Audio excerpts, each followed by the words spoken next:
Good morning again from Kampala. Kampala is today is a bit tricky. Yesterday has been a lot of some rain, and then it at one point became cold, and then the jam settled in. I know rain and jam in Kampala are twins, but today is a nice one. It's a nice morning, and welcome back after 2 Fridays. I think one Friday we had a live broadcast. Was it what to do with the Myoga? Then another Friday we had another live broadcast.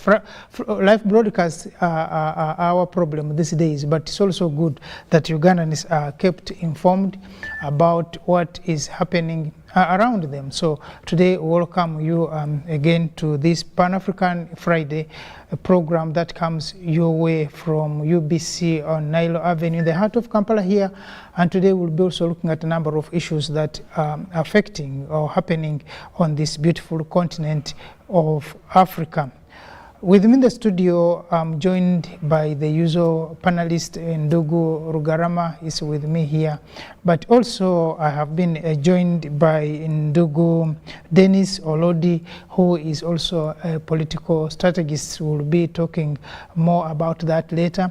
And Ndugu Rugarama, you know him, is a Pan-African who has distinguished himself as also a lawyer in this country, and also a politician in the making. Of course, he's a coward when it comes to politics. He speaks from the curtains behind, but one of these days I think we want to see him coming on the front line. So we'll be looking at a number of issues, the developments that happening in this continent of Africa. Of course, the last 2 weeks we had looked at why the World Bank was behaving like a wizard neighbor, especially now. And we saw what is happening in the rest of West Africa, the coups that succeeding one after the other, but also the implications of these coups on the wider population of Africa, and the geopolitics that seem to be taking part in all these coups that we have seen happen. So these are some of the issues again we'll be relating with for the day, but we also are aware that of course we'll have another live broadcast coming to us featuring the International Literacy Day, which will be coming our way in time, and when it does come, we'll give way for that broadcast. In the meantime, I think we'll be looking at these issues, especially now seeing the developments in the Sahel. Is this a positive development for Africa, or is it another just development happening on this continent of Africa without our control? Ndugu Rugarama, I'll start with you as usual to tell us how you have seen the continent of Africa in the last 1 week, now 2 weeks or so, that we have not been here because of the live broadcast that we've been having. Good morning, comrades. And good morning, Comrade Rodi and Brother Mututa. You have already sent in our apologies for having missed out the other week. And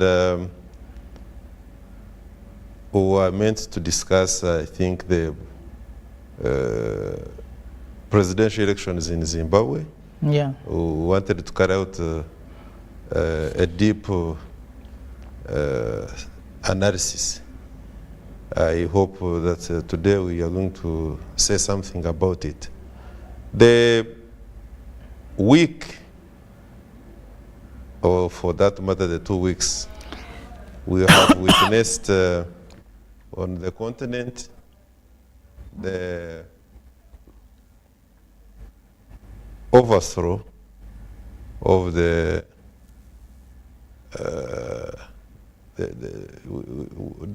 called him the family monarch in Gabon, but I'm not sure that actually the family monarch has been overthrown, but at least we know that the Bongo, the direct line of the Bongo is no longer in charge now in Gabon. a country whose size is more or less Uganda's size, but almost 80% forested.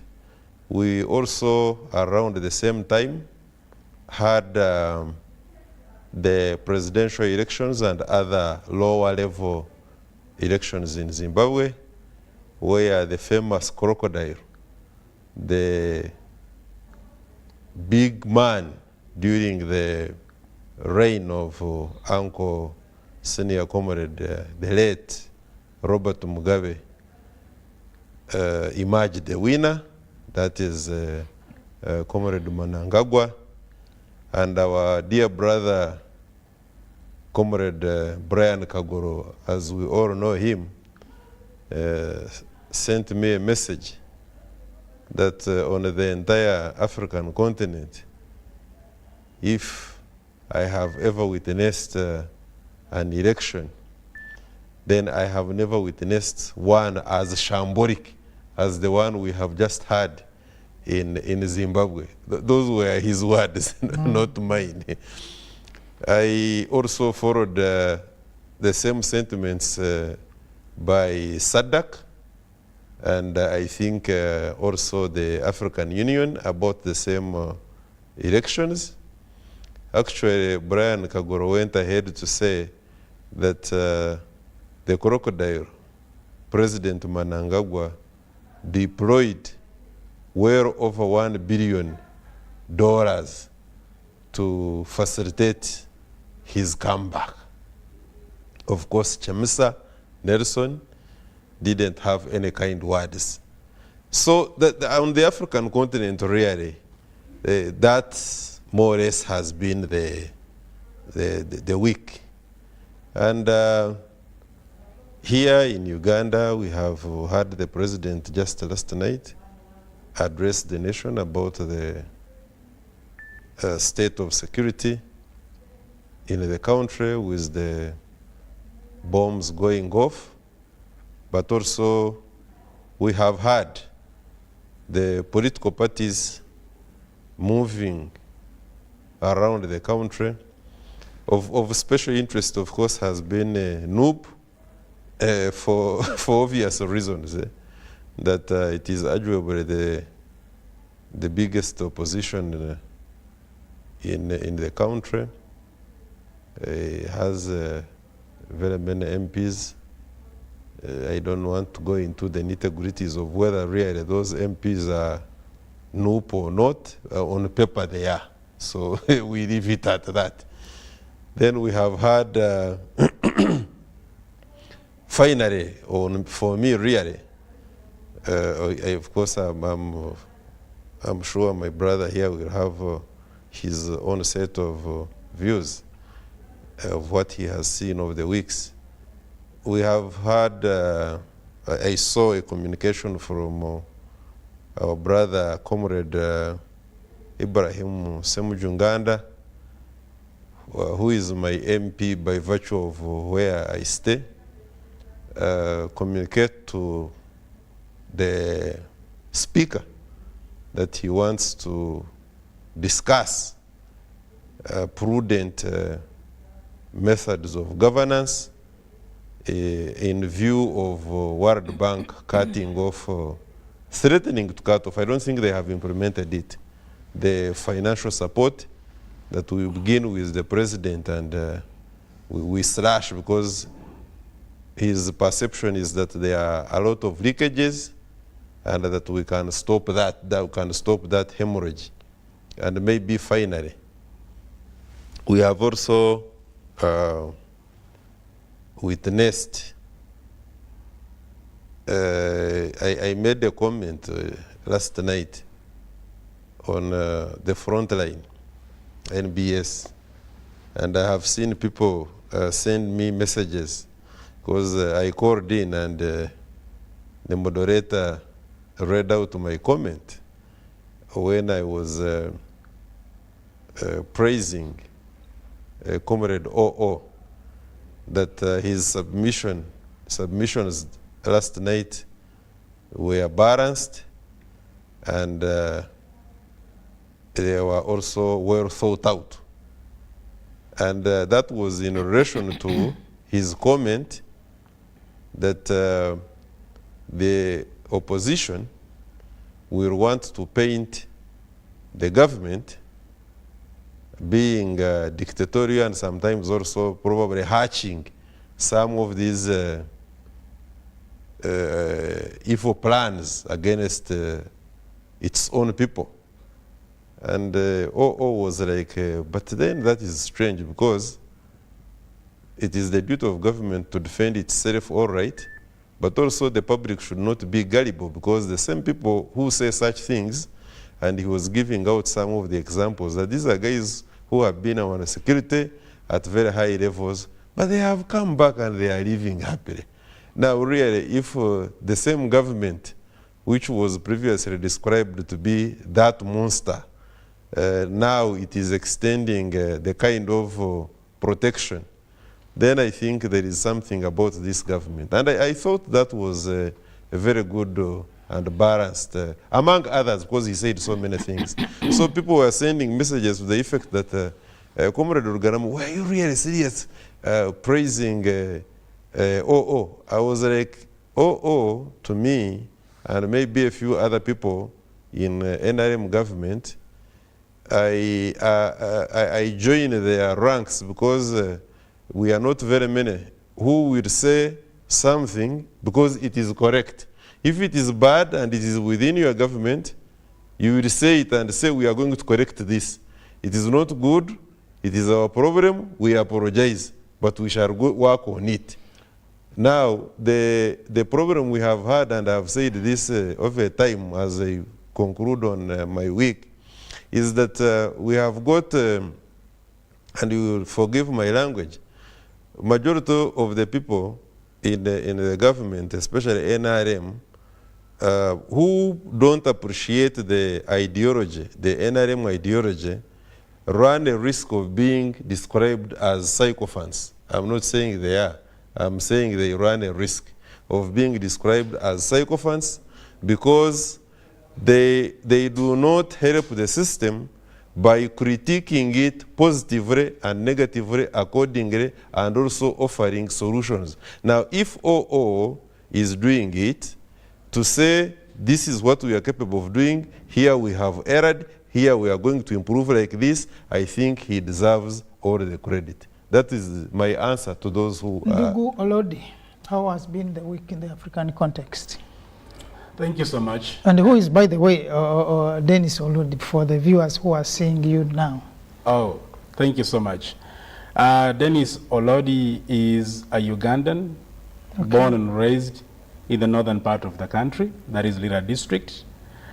I'm from Campfire Ideological Study Group, which was founded by progressively youthful Ugandans with the aim to chart a path for a stable, democratic and progressive political space in the country. Okay. But besides the Campfire Study Group, I also do mentorship programs with the Amilcar Cabral Ideological Study Institute and Kwame Nkrumah Ideological Study Group, and I'm also a member of the Worldwide Pan-African Movement. Okay. Yes. Yeah, you're welcome to the show. Thank you so much. There are many Africans out there who are watching us, both from in Uganda here, but also across the seas.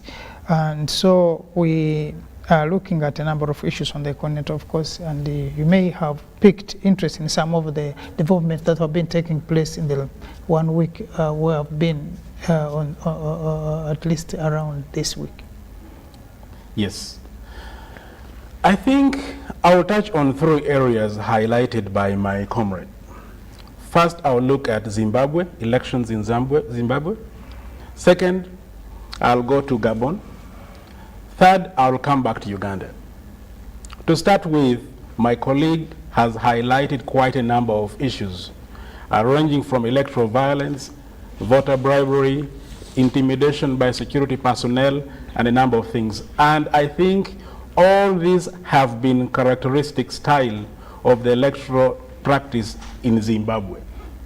One, before we look at the ramifications of some of these things, we need to seek to understand what informs the politics of Zimbabwe. The politics of Zimbabwe is informed by 3 to 4 factors. One is racism, 2 is ethnicity, 3 is historical factor, then 4 is your relations with imperialism. To start with racism, Zimbabwe for some time you had the white minority controlling natural resources, specifically land. Yeah. 2, the white minority having a very big say in the legislative agenda. So in 1987, that is 7 years after independence, the special seats which were reserved for the whites were removed. That was to settle racism. 2, there was a special package that was meant to compensate landowners in Zimbabwe. The British promised Mugabe money to do the compensation, but they didn't commit on that. So Mugabe decided to use an aggressive formula by deploying his armed personnel to grab land. The formula then was 1 individual per piece of land. But a number of fighters under the ZANU-PF grabbed huge chunks of land. Recently in 2019, when there was a very bitter split between the Mugabe family and Emerson Mnangagwa, Mnangagwa in a public speech exposed the wife of Mugabe that she owns 16 large farms in the country. So that was to mend racism. 2, the question of ethnicity. So even then, Yes. when you look at that, the solution, there was no solution to the problem. If and we have seen this happen in a number of African countries, Yes. if the whites were controlling, of course 10% was controlling 90% Yes. of the land in Yes. Zimbabwe. Yes. But now when Mugabe also degreed the takeover, you found that the people took over the fertile farms, but still you realize they were not going to make use of the land, but also the ethnicity comes in. Yes. So then the Mugabe project could have had a well thought out, but the implementation I think failed, and then that is why we have some of the problems, including starvation in an African country which is very rich, very fertile, but because of the poor administration. I think I may digress from that. Yes, it's partly true, but if we are to go deeper, there wasn't any other formula which Mugabe would have deployed apart from taking over the land. You see in a number of countries when you have liberation movements, most times fighters come when they are poor. So the first thing is, after getting this, I need to reward myself. So that is natural, and it's what fighters under ZANU-PF did. And that's why. And because the white minority control global finances, they had to squeeze the Zimbabwean economy. And in squeezing Zimbabwean economy, it wasn't to not only cripple Zimbabwe, but also to send messages to other countries like South Africa and Namibia, where you have minority white controlling huge chunks of land. 2, and that brings me to what you have just raised. The issue of ethnicity has a very strong case in informing electoral behavior. You have been having conflict between Shona and Ndebele. So much to the extent that in the period leading to independence, you had huge massacres. So around in Matebele. Matebele land. And it is the crocodile who Actually, around that, yes, Yes. around that time, there were only 2 players. You had Joshua Nkomo of ZAPU, then you had Robert Mugabe of ZANU. So these 2 leaders, because they are from different ethnic groups, they had to settle down. They said, no, what must we do? They had to merge their parties to form ZANU-PF. And Joshua Nkomo was appointed vice president. That was a short-lived settlement that was meant to iron out ethnicity. But ethnicity has played out up to date.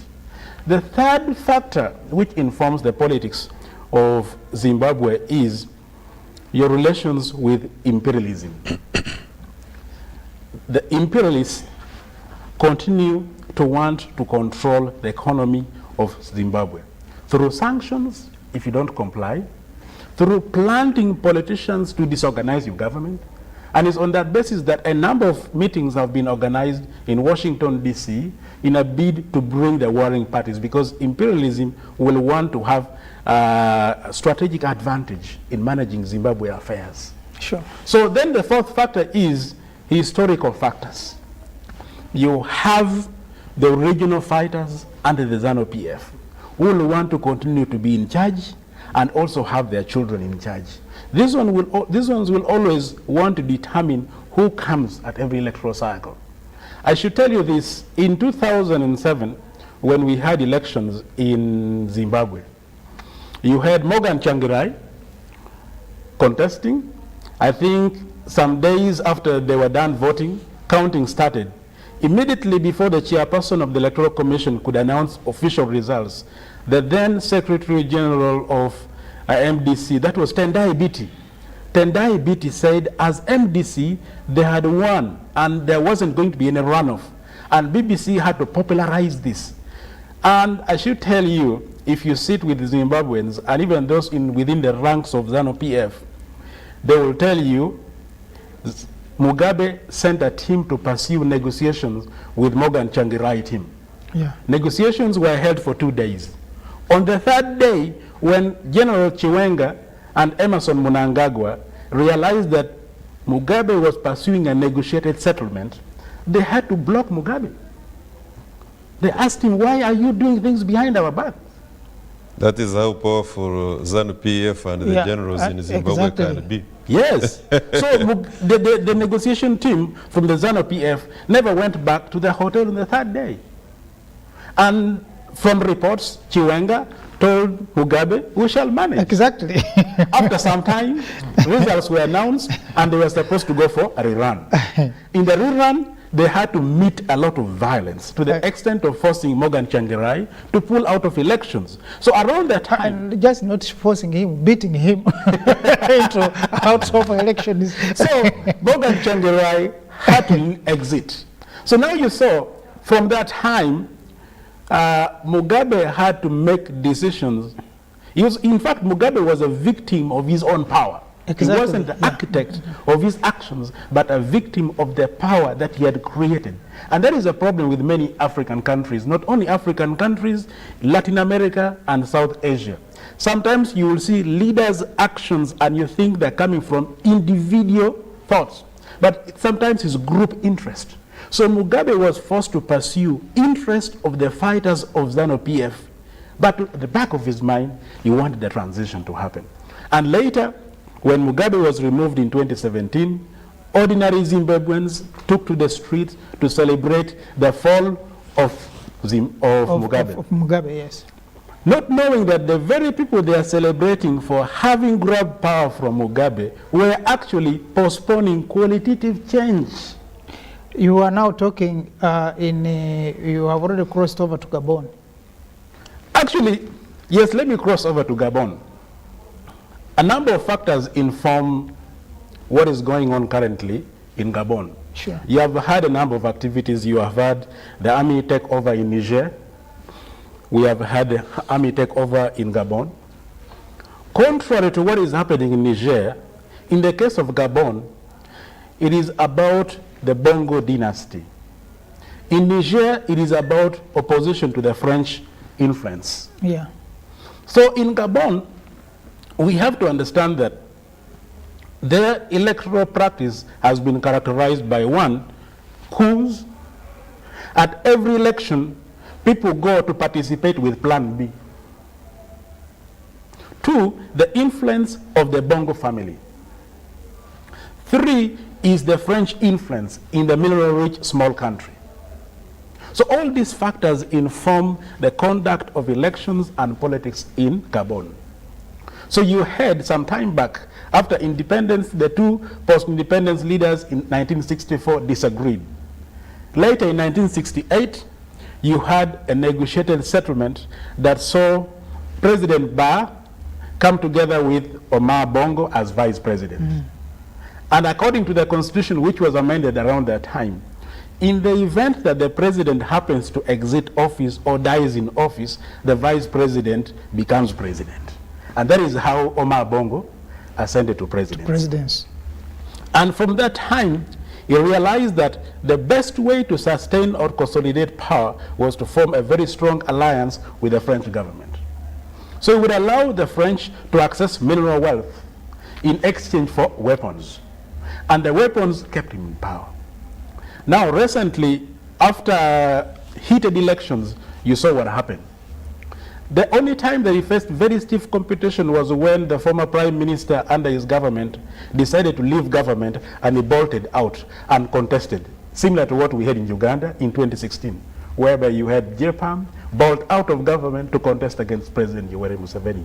The same thing happened in Gabon. He was able to meet a lot of violence, do a lot of voter bribery and things like that, so that opposition candidate who was his prime minister lost.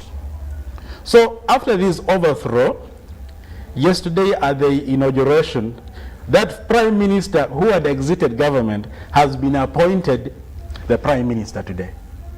That is in a bid to neutralize the opposition group, because this current prime minister was a key actor in coining strategy and tactics which were used to frustrate electoral strategies of President Bongo. So that brings us to the question, have we had a transition in Gabon? To me, I think we have had a transition, but it may not be a qualitative transition. Exactly. Qualitative transition in the sense that you have transitioned power from Bongo to his distant cousin. So you still have the Bongo family taking charge of affairs. You still have the French government having a firm grip on Gabon, because in all these things, in as much as the French government has failed to recognize the coup leaders, they have never in any way appeared to castigate the coup leaders. So it means the French still have a grip. Contrary to what you're seeing in Niger, whereby the French are openly castigating the coup leaders. The American ambassador, deputy ambassador, flew to Libya and moved by road to Niger to try to negotiate with the coup leaders, and the coup leaders turned a deaf ear, and according to Russian and Chinese intelligence, she was offering $200 million, and the coup leaders still turned a deaf ear. The situation is quite different in Gabon. Yeah, but that also brings into the next thinking, because when, of course, looking at the whole Sahel, you see French a bit losing the grip, of course, the resources, and of course, if you have been following up, the dynamics that now come into play, the Americans, the other European countries, the Russians, the Chinese, everyone, I think, is now interested in this part of Africa. Of course, if not the entire Africa. But you realize that maybe we Africans don't need to be so naive. Gabon seems to be different. Looks like it is a homegrown revolt against the president. But also, like he put it, one may not see a lot of changes coming into force, because the people who took over Gabon have been mentored by the president himself. Yes. And much as this guy was, and of course, I'm told they're also cousins with the outgoing president. Yes, they are. But he has been his long-term henchman. Yes. Who has done all the dirty work, including the beating of the opposition and the briberies that we have been hearing about. So we may not, like in Zimbabwe, see a lot in change, but I think it is internally that change was necessary, because the Bongo family, over time, I think they have now outlived their usefulness. But also, when you look at the elections that brought Bongo to presidency again, there are a number of issues similar, if not the same, like what was happening in Zimbabwe. And when you look at the elections again, talking about elections of the African continent, you realize that The 2023 we have had a number of elections Yes. that, and some of course are yet to come, and those that have ended in the last year 2022, like we saw in Kenya, Yes. they seem to be a replay of the same claims and anti-claims against these victories. Yes. And what now comes out is we see coups. Yes. Now, it means, therefore, the new formula which is coming up is that we disagree in the elections, and then we wait for you with the coups. Now, unless something is done, we seem to be taking this seriously, and I'm sure if South Africa and the neighboring countries of Zimbabwe don't come in to sort out some of these issues, we are likely to see this also play out in Zimbabwe and also other countries in Africa. So we normally sit here and we say, look, West is interfering Yes. in our elections, in our operations, in our politics. Are we so naive that we cannot say enough is enough? You see, Ndugu Mututa, my take really is that the electoral democracy on the African continent may not necessarily be our biggest challenge. Yes, granted that this electoral democracy was bestowed upon us by the colonial master at the point of exit. Now, I say point of exit with the tongue in cheek because the colonial master never exited anyway. Yeah. Now, the tenets upon which we operate with this electoral democracy are the tenets that were tuned and have continuously been fine-tuned by the project holder. The project holder is the white man. Is it, therefore, not in doubt that the kind of electoral democracy we have on the African continent is not the type that is going to give us the dividends when we look at where the so-called observance of the tenets upon which the electoral democracy as given to us by the colonial master have been observed, and yet the lives, my brother here was talking about the qualitative and quantitative. Now the qualitative life changes within the society have not been realized. And what's the problem? Let me Because tell you. You are the one who said that Mnangagwa, for example, put how much? $1 billion. That is the allegation by my senior brother, Brian Kagoro.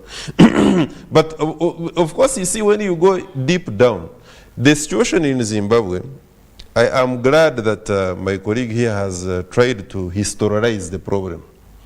I will tell you, let me just first make one important statement, that Robert Mugabe with ZANU-PF never set out to grab the so-called white man's land.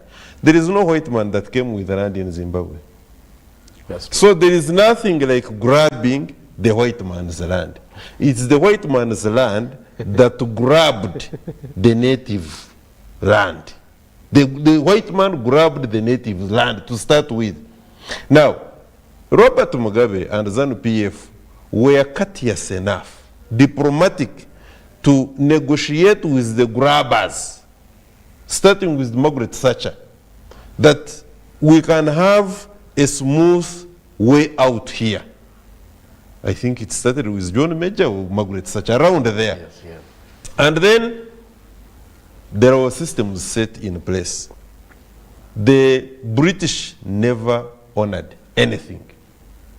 Time reached, the children of the retiring fighters that brought ZANU-PF and brought the regaining of independence in Zimbabwe said we cannot remain like this. And Robert Mugabe, therefore, with ZANU-PF, embarked on reclaiming what rightfully belongs to the people. Now, as to whether some characters like the wife and maybe a few other generals took more than they should have taken, those are some of the errors that any system Yes. will suffer. Yes. But it is not the big picture.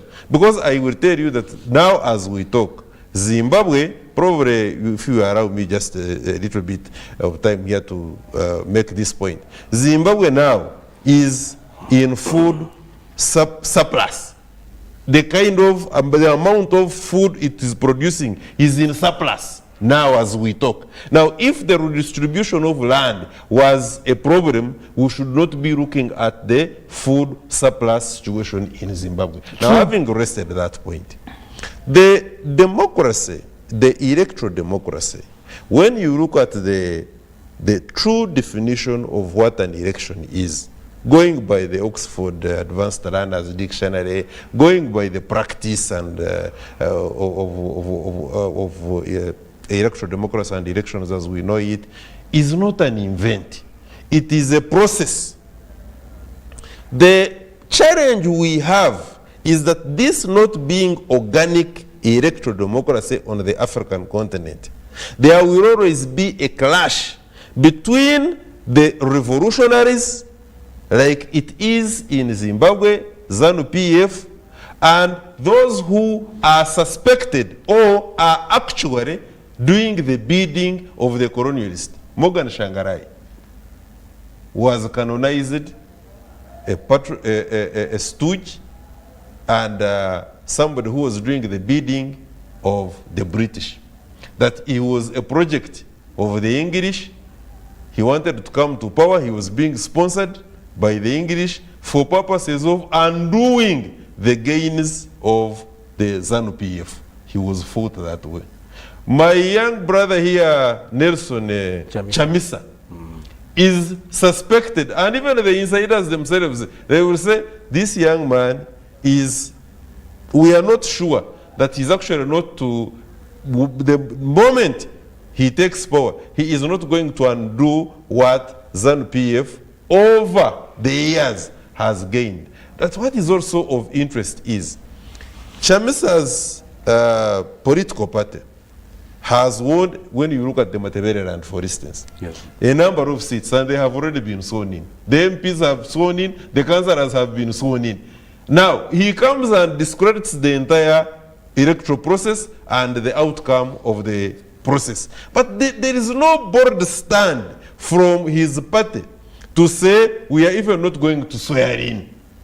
You see, therefore, the double standards from the opposition kind of politics in the entire African continent itself is a problem, because you have legitimized the outcomes which you otherwise told everybody are illegitimate, the exercise.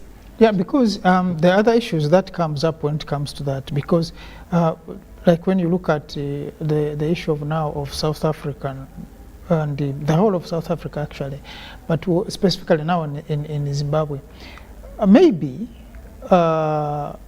ZANU-PF fear loss of power because President Shangarai himself, I mean now the President Mnangagwa himself is known to have committed a lot of atrocities, and fearing that if he leaves power, some of those issues like the massacres of the Matebele land. But comrade, that one, be it as it is, that one is a crime against humanity.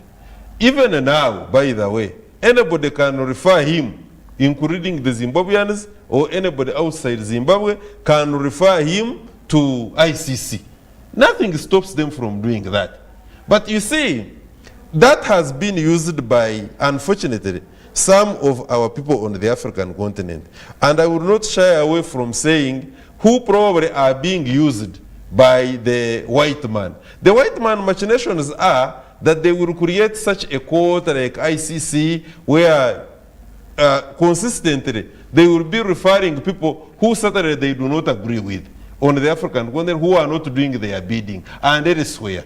none from Europe, Western Europe, none from North America. But even we know for a fact that those ones are the masterminds, they are the masters of the international crimes. We know what happened, for instance, in Afghanistan, and who was perpetuating that. When our brother, the journalist, brought those videos, he was wounded and he hid in the Ecuadorian embassy in Britain. They asked for his extradition. The person who was praising him, Trump, when he was gunning for the presidency, is the one who was looking for him and asking Britain to extradite him, to bring him to Washington to be tried. And yet he said he was doing a good job. So those double standards, what we are saying, the double standards, are characteristic of the white man. But maybe, finally, what we have as a challenge with electoral democracy on the African continent, having stated that yes, if the fact that we have accepted to adopt the white man's democracy, we are also not doing it very well. Because you see, when you accept to enter into a marriage, there is a way we pretend that we are very good at this marriage, but again, we go completely away from the tenets upon which this marriage is built. In the sense that the regular, free, and fair elections is not what we do. In the main, is not what we do. And that's the challenge. That's why if we have accepted that we are going to move on the white man's way of doing things as far as electoral democracy is concerned, probably it is a good idea that we do it, but we don't do it. Now, when we fail to do that, then there is the other aspect that we fail to realize that also the white man is very cunning. He will go and create a bongo in Gabon. And when he creates, he doesn't even give a damn the nature of the electoral democracy in Gabon. He will not even talk about it. As long as, and that is why, for instance, there are no qualms in as far as the military takeover is concerned in Gabon. Why? Because immediately the military came into power. They declared that they are not going to tamper with the contracts that are in place.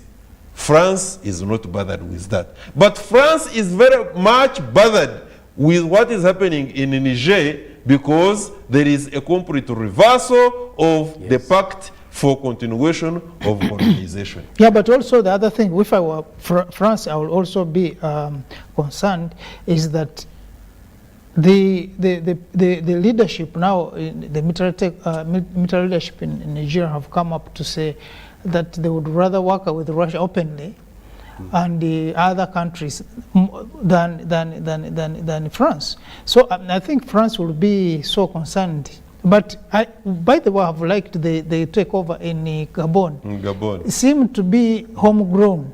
They may be having it is theirs, but they are not addressing the fundamental problems. Of course, the fundamentally, the problem of the Gabonese, who are very rich potentially, is that they are not using their natural resources to enrich the people, who are, by the way, less than 3 million people. And that is what what this lady, former ambassador, says to US. Yes, said, if you don't change the system, like now they have done, they have removed Bongo, because Bongo, they thought Bongo was a problem. It can't but be. Actually, Bongo is not the problem. Absolutely. They will realize that the problem has remained more than even Bongo.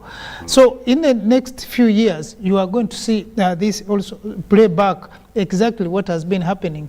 But also maybe Bongo was not reading the writing on the wall. Because when Pinge came in, Jinping, our former chairperson, gave him a hard time. You remember that the 2016 elections, I think Bongo won by, he got 49 and Pinge got 48.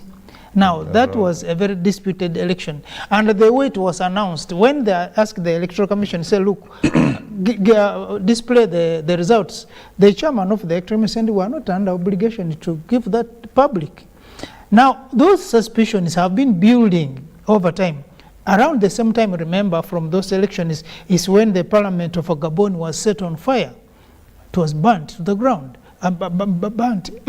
So the system should have seen that. But talking about these electoral processes, when you are in the opposition and you lose, you have been rigged. When you are in government and you have won, the elections are free and fair. The flip then gives us all the things. But I think it is also important. The problem now is actually in Zimbabwe as we talk. Because Zimbabwe, SADC has come up to say officially that there were no credible elections.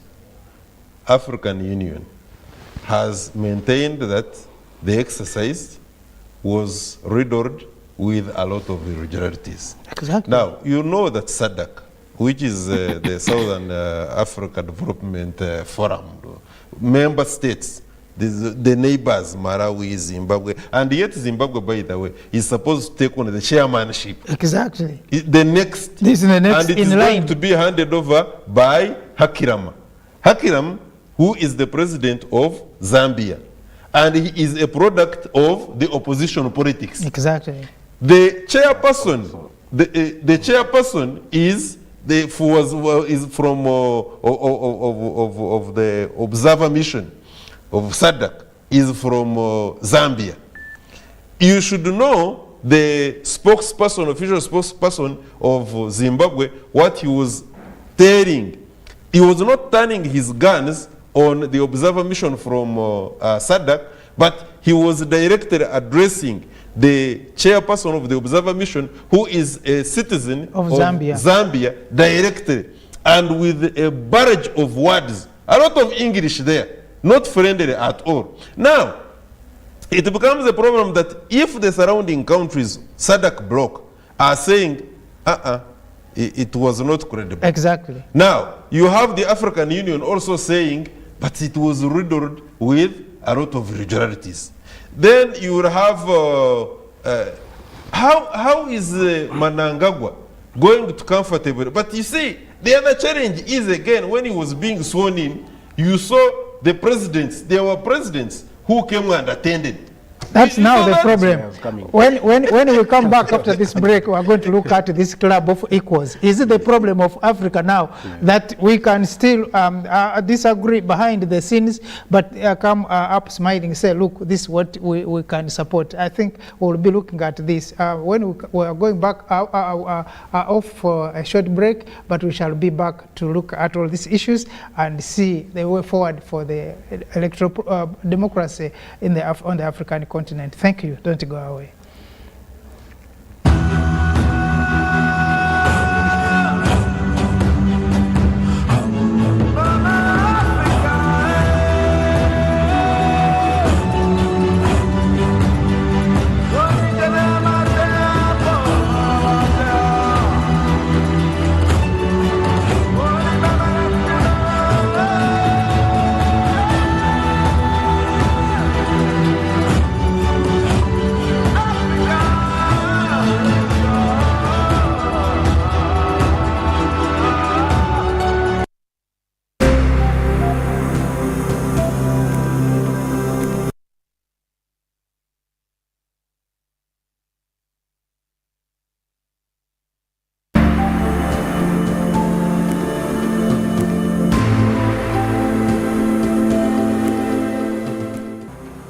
We are running the program of parish development model.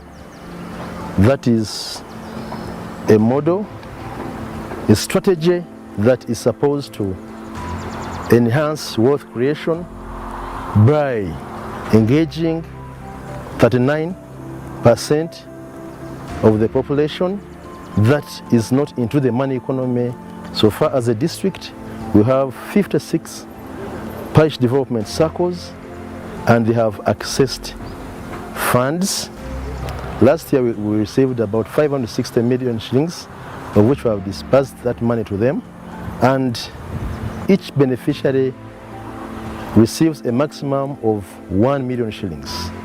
Those PDM circles are into 56 parishes across the district, and so far they have no complaint about the disbursements and the receiving of the funds, which I think is a very positive note, because people have been talking about funds not being received elsewhere, but for Bushenyi, all those who have applied for the funds have received it, especially the revolving fund.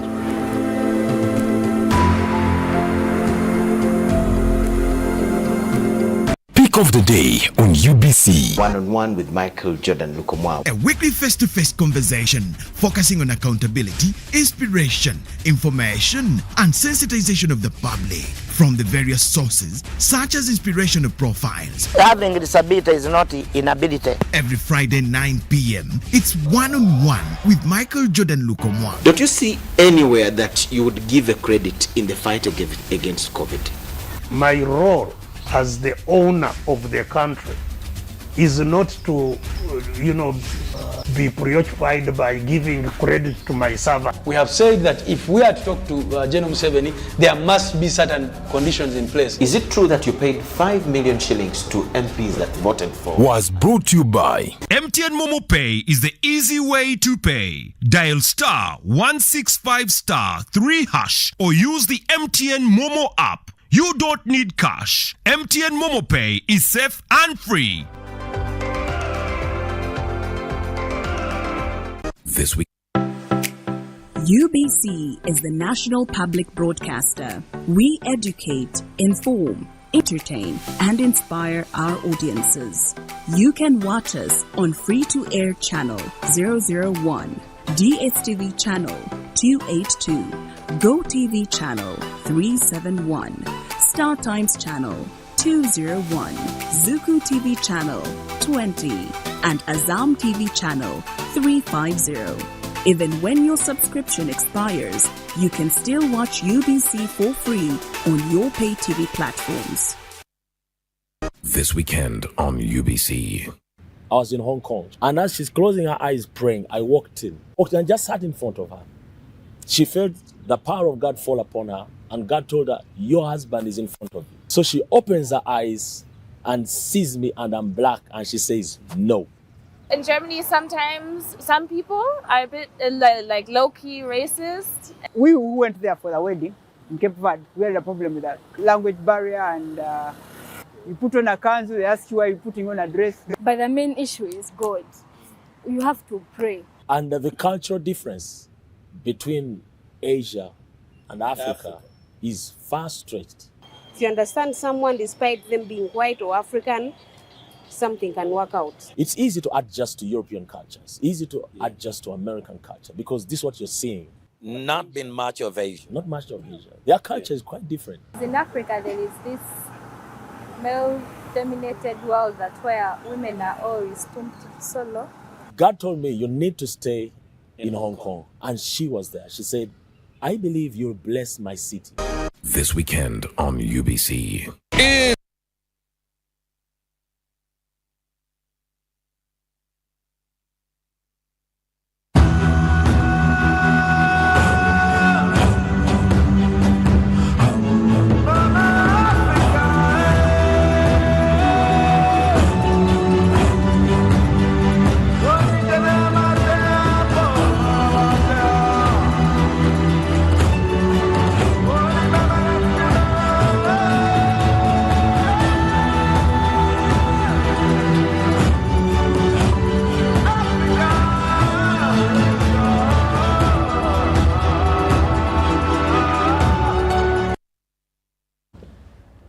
Yeah, we'll come back after that break. By the time we went off for a break, we were looking at the African problem. And in fact, we had talked about it in passing at the beginning, that is it the leadership which is a problem? Because now by the time we went off the screen, we were saying that much as there is that condemnation of the poor electoral processes in Zimbabwe, and which has been in many other countries who have had the elections, someone comes up to say, anyway, in Nigeria, for example, I think the court yesterday is when they dismissed the petition by the opposition saying that the president, there was no proof to confirm that the president rigged his way to the top. But now in Zimbabwe, we're saying, well, there were problems, but what do? Let's go by what we have, because the president has been elected. No, Chamisa hasn't even gone to court. Yeah. They put the question to him. He said, no, I'm not going to court. The people have already decided. No, that annoyance is what we are now saying, seeing come up in the countries that we have had these issues. So I think part of the problem is also the processes of the elections, and maybe the people who are put in these elections. But in Zimbabwe, for example, they are also saying, Chamisa saying, even if you went to court, we know the outcome, because there's nothing that's going to happen outside of those courts. So I don't agree. I also believe that some courts in this continent are still sober enough to take decisions as per what the instructions. Very many, even here in Uganda. And we have seen elections being overturned in countries. Now, gentlemen, my problem is it because the people who are supposed to condemn, and we saw this happening with ECOWAS in West Africa, that he who has not sinned, let him throw the first stone, because most of the leaders in those countries have come on power through similar processes.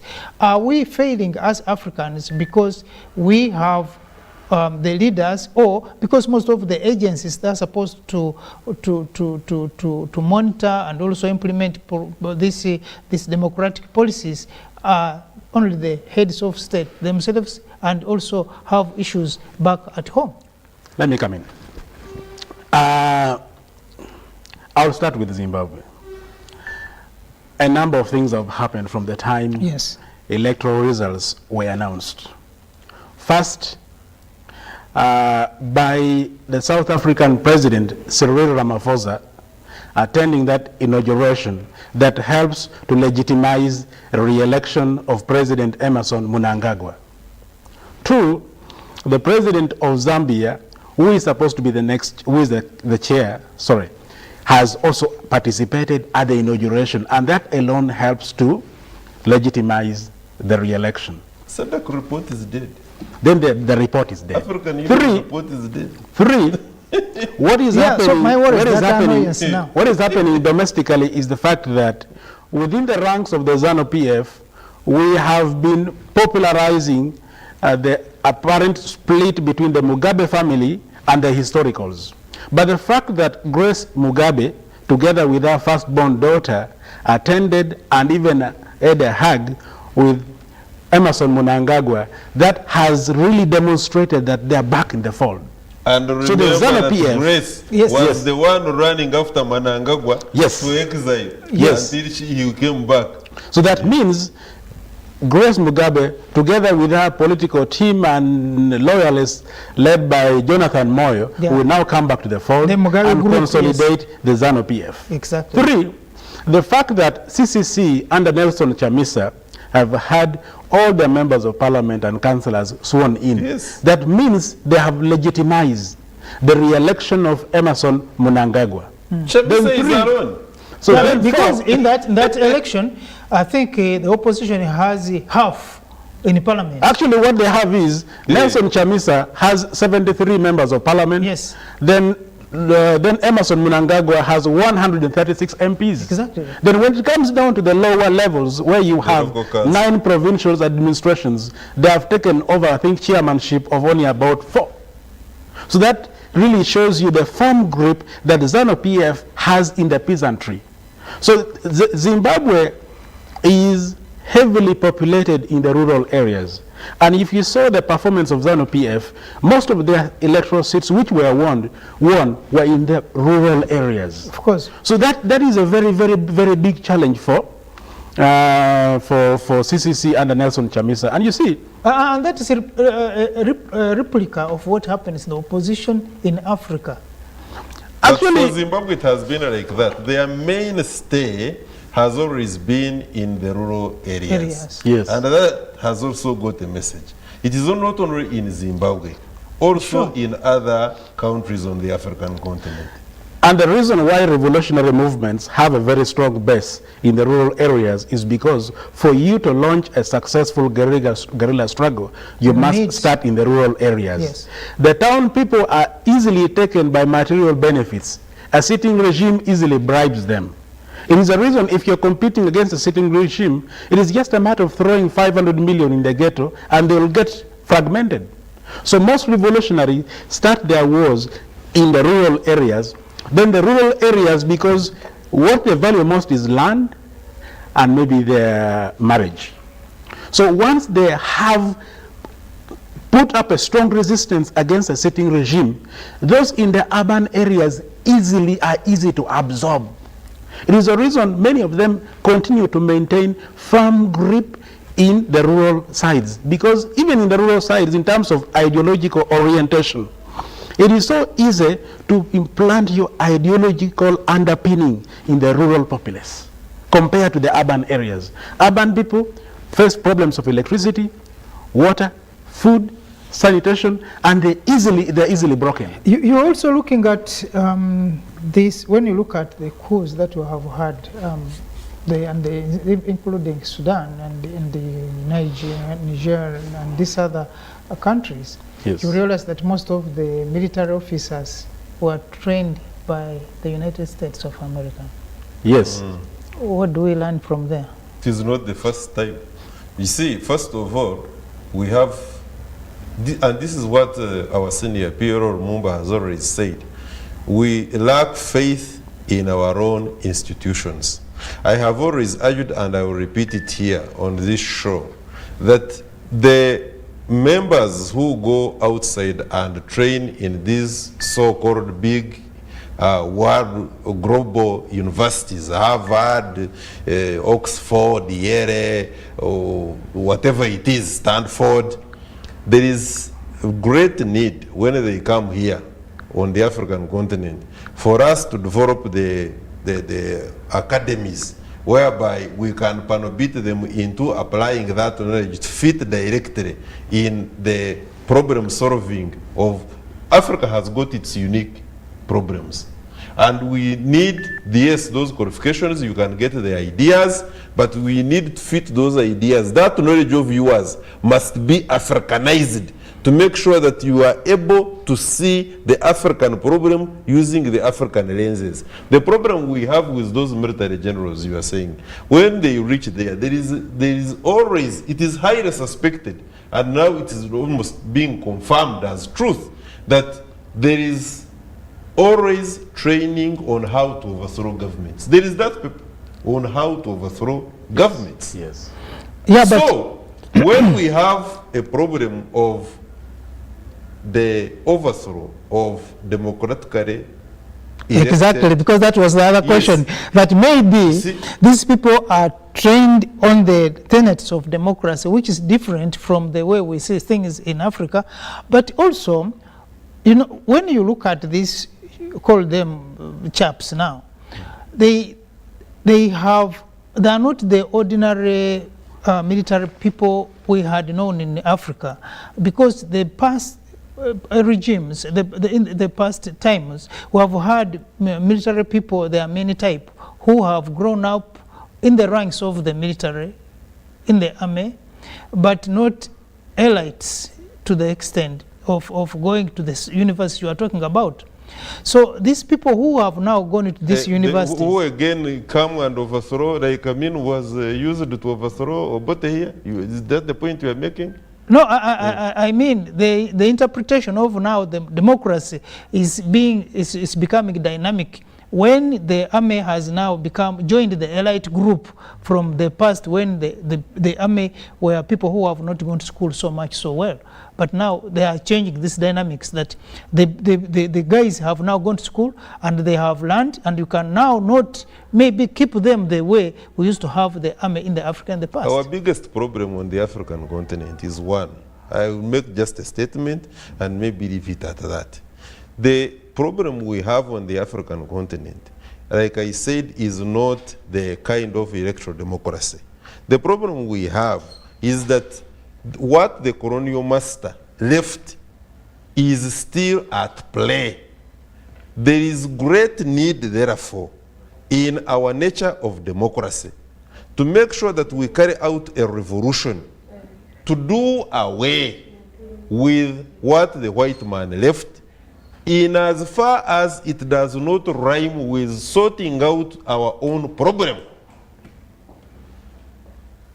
Actually, The- I could the- just add. yes, you, yeah. I would like to move away from my brother as articulated here. One is, in the 1950s to 60s, most people argue that the problem of Africa is because the whites were in charge. Later after that, they said the problem of Africa is not only because the whites were in charge, but it's because of the way we are cheated in the international market. Then later after that, in 1989, the World Bank released a report saying Africa's problem is leadership. And that has spread everywhere like bushfire. Anyway, I'm told there is a live broadcast coming on. I think let's see what comes in. If we have time, we'll continue from there. If we don't have that time, we'll continue next week. But thank you for being with us. Let's have the live broadcast coming in from Africana, Hotel Africana in Kampala now.